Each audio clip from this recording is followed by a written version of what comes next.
It's Random Thoughts, and today we are going to talk about Muhamed Farah Aideed. Now, Muhamed Farah Aideed is a very interesting character, especially when you are talking about the civil war in Somalia. And Muhamed Farah Aideed is one kind of a person who many found to be a threat and at the same time an asset. And that put those who interacted with him in a very difficult situation. Often they will see that he was a threat to them, but they could not destroy him because at the same time they will realize that he was an asset, and they could also not ignore him. And that started with Siad Barre immediately after he became the president in 1969. Siad Barre realized that this guy is a threat, but at the same time he could not destroy him, and later on he uses him as an asset. And it also happened with his colleagues at the United Somali Congress, the opposition body that pushed Siad Barre out of power.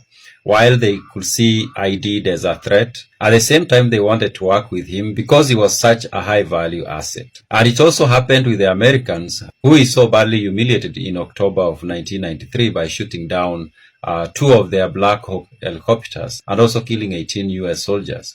While they saw him as a threat, a few months later, they were still working with him in some ways. And that character of being seen as a threat and at the same time as a valuable asset is how Muhamed Farah Aideed survived for many years. Muhamed Farah Aideed became such a huge personality that when he died in 1996, many people could not believe it because he had gone through a lot. He had gone through the worst and he had survived. So many people at that point did not see it as a possibility that he was going to die the way he died.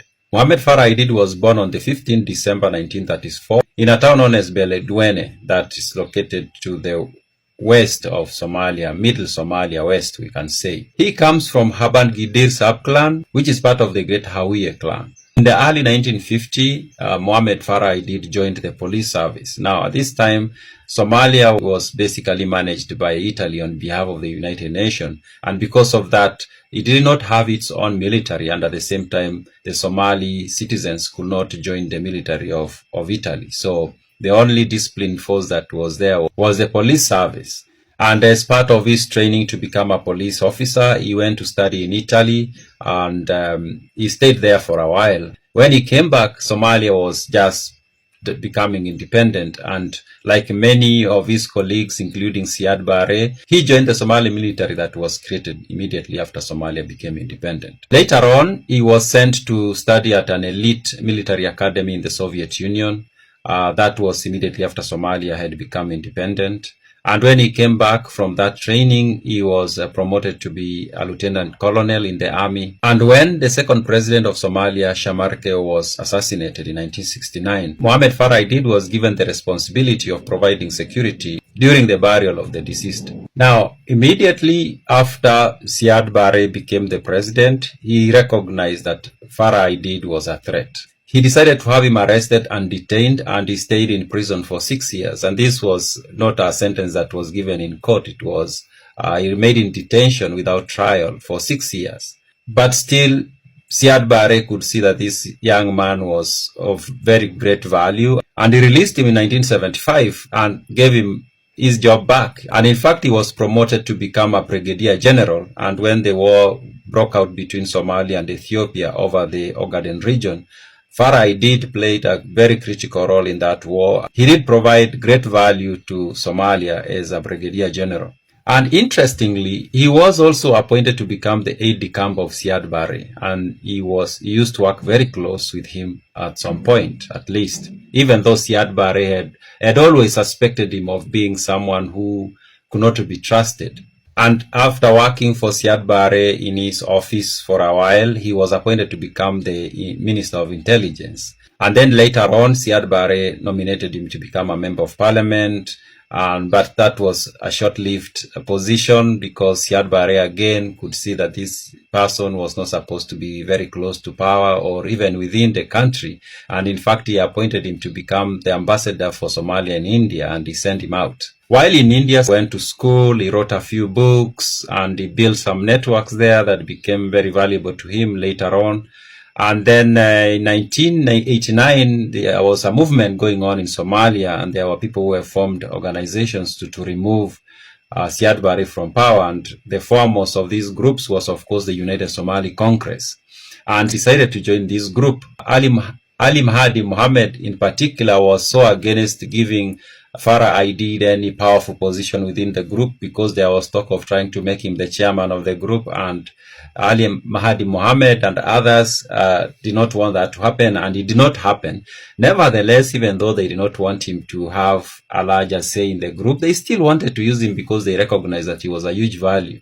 And in fact, in the months and the following years, Farah Aideed became like the person who controlled or managed the military affairs of the organization. And he was very successful because by 1991, he basically defeated the army and he was in Mogadishu. Now, at this point, after Siad Barre has left Somalia, of course, now the push and pull begins within the group.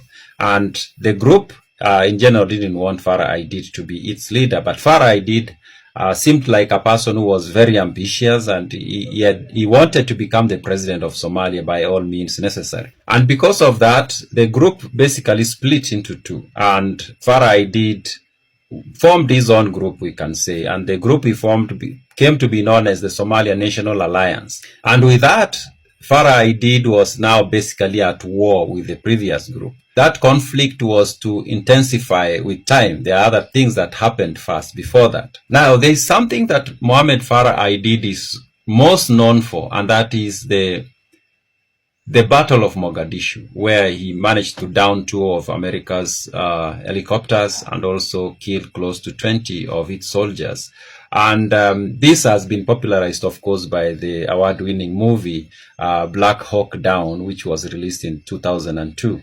Now, how that came to happen, of course, when Siad Barre leaves Somalia, the international community is concerned, and the UN passes a resolution that sets up what came to be known as the UNISOM, which is United Nations Operations in Somalia. And this was meant to help Somalia regain its stability. So troops from different countries were sent to Somalia, including those from the United States of America. The talk was that these troops were supposed to help with the distribution of relief food. Maybe there was something else going on there. We'll never know for sure. But Farah Aideed was very uncomfortable with the operations of the UNISOM forces in Somalia. He didn't like it. And sometime not long after this UNISOM was set up, some UN peacekeepers were killed, close to 24 of them.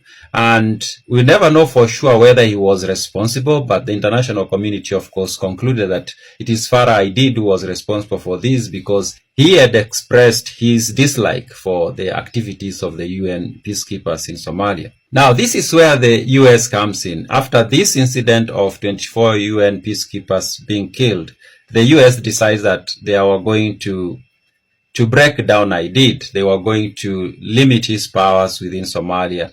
And they start running some operations against him, and of course he retaliates. And at some point, the US decides that they were going to arrest some of his top lieutenants.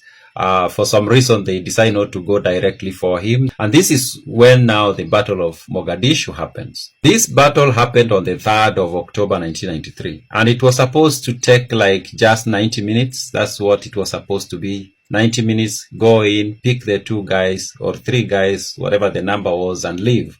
And they went there, it was in the afternoon, maybe around 4. So they were like, maybe by 5 we are done. But that went on for the next 17 hours because the helicopters they were using, 2 were downed. And then the convoy of the American military or personnel that was coming in was also attacked and prevented from coming to help the other soldiers. So at the end of it, many Somalis were killed, and also close to 18 of the US soldiers were killed, and at least 1 was taken captive, but he was released later on by Farah Aideed. Now, interestingly, after all this had happened, a few months later, Farah Aideed is seen at the airport with being guarded by American soldiers. And he's taking an American aeroplane going to Ethiopia for peace talks, which is interesting. Still shows this relationship that Farah Aideed had with his enemies, of them seeing him as a threat, trying to go into war with him, and later on or sometimes seeing him as an asset and trying to work with him. So that happened a lot, and this is one of those. By this time, Ali Mahdi had been declared as the president, transitional president, that is. Farah Aideed never accepted that. He wanted a government of national unity to be formed, which he was hoping that he was going to be its leader. In 1995, he decides to declare himself president. Nobody really recognized him as that. And then, but the war went on between him, Ali Mahdi, and other people. And then there was one other guy who went by the name Osman Ali Atto, who used to be his friend and his ally. And in fact, this Atto guy used to be the one who financed most of the activities of Farah Aideed. But at some point they fell out, and Atto joins Ali Mahdi. And sometime in July 1996, there is a clash that goes on in Mogadishu. And a sniper shoots Farah Aideed. He doesn't die immediately. He's taken by his people, of course, to receive medical attention, but he dies a few days later on August 2nd, 1996, while undergoing treatment. And that was the end of Farah Aideed. And by the time he's dying, Farah Aideed was a name that was known in most parts of the world, especially in East Africa and Africa, and even much of the rest of the world. He was not a stranger. He was somebody who was well known, and who many thought that he was the troublemaker, and maybe if he's gone, Somalia was going to be peaceful. But it didn't happen, really. Somalia didn't gain stability just because Farah Aideed was dead. Those are my random thoughts.